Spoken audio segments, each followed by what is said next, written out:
all confront with concerted effort without the little doses of politics that sometimes make this effort watered down. I thank you, Mr. Speaker. Senator Edwin Sifuna. Yes. Thank you, Mr. Speaker. I personally believe that all of us are born with ability to tell right from wrong.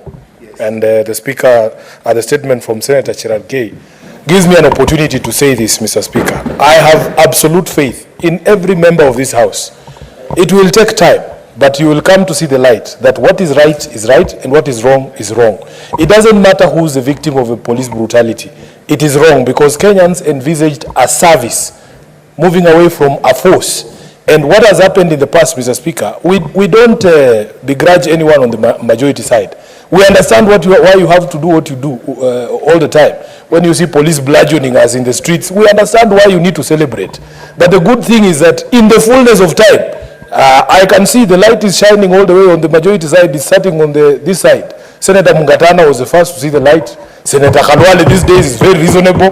I can see now my brother Cherargei, soon it will get to Karen and the majority leader. Because the problem we have, Mr. Bwana Majority Leader, my brother, is that although the Constitution expresses the police as having independent command, when we see pronouncements from senior members of the executive, for instance, the CS for Interior, Kindiki, when we were protesting and he's the one assigning timelines, he says by 5 a.m. the police will be there to deal with Sifuna and his crooks. That's what he used to do. When we see people like Gachagua saying we will crush these people, then we question ourselves about the independence of the police. And the IG of police repeats and echoes the things that are coming from the executive.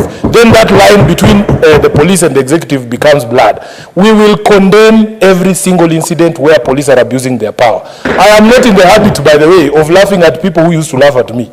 Because I think my mission in this life, I think I will be at ease, at peace, Mr. Speaker, the day all of us join us in the minority in saying we must have a country that works for everyone, that respects rule of law, irrespective of who you are, Mr. Speaker, so that a person being bludgeoned in Nandi by police should have the same rights as a person being bludgeoned in Nyalenda. And we should all come out and condemn it and say this is not the service we wanted. Lastly, Mr. Speaker, on the statement by Senator Christopher Asige, as a member of the Transport Committee, we had a meeting with NTSA and the police command in terms of traffic.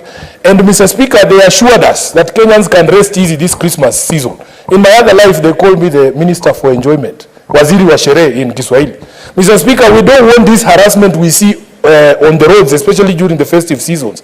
And we were looking at the data that they presented to us. Just 1 minute, please. The data that was presented to us, Mr. Speaker, it does not support some of the efforts we see in terms of what causes road accidents. Senator Sifuna, your time is up. Senator Veronica, lastly, as we close on this chapter.